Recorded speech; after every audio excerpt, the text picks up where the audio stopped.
নিজেদের সামান্য স্বার্থের জন্য যেন কোনো অপরাধী ছাড় না পেয়ে যায়, কোনো অপরাধীর জন্য সুপারিশ দিয়ে আমরা যেন থানায় না যাই, কোনো অপরাধীর জন্য সুপারিশ দিয়ে আমরা যেন কোনো বিচারকের কাছে না যাই।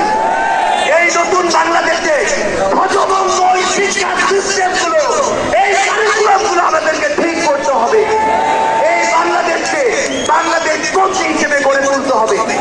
আমরা আপনাদের কাছে অনুরোধ করি, আগামী যে বাংলাদেশ আমরা স্বপ্ন দেখি, সকল রাজনৈতিক দল যদি ছোট ছোট স্বার্থগুলোকে এক পাশে রেখে ঐক্যবদ্ধভাবে কাজ করি, তাহলে সেগুলো আমরা বাস্তবায়ন করতে পারবো। এই মঞ্চ থেকে আমরা যেন এই শপথটুকু নিয়ে যাই, এই ছোট্ট জীবন সৃষ্টিকর্তা যাদেরকে গুরুত্বপূর্ণ দায়িত্বগুলোতে রেখেছেন, এগুলো তাদের কাছে আমানত স্বরূপ। আমরা যেন এই ছোট্ট জীবনে এত বড় দায়িত্বের আমানতগুলো দয়া করে খেয়ানত না করি।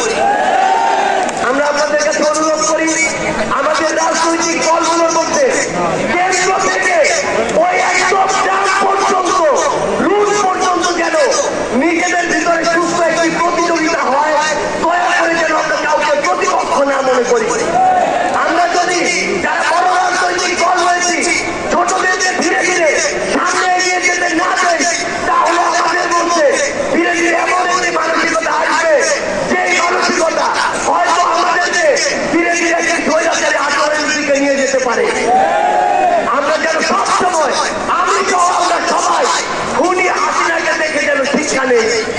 আমরা আপনাদের কাছে অনুরোধ করি, আগামী বাংলাদেশকে আমরা ঐক্যবদ্ধভাবে করবো এবং একটা জিনিস শুধু মনে রাখবেন, দিন শেষে দেশ এবং মানুষের স্বার্থকে সবার আগে রেখে যদি আমরা দেখা হবে সব সময় বাংলাদেশের এই নতুন যে পার্টি জন্ম নিতে যাচ্ছে, সেই পার্টির সাথে থাকবেন, সমর্থনে থাকবেন, দোয়ায় রাখবেন।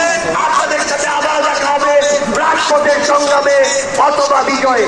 ধন্যবাদ সবাইকে।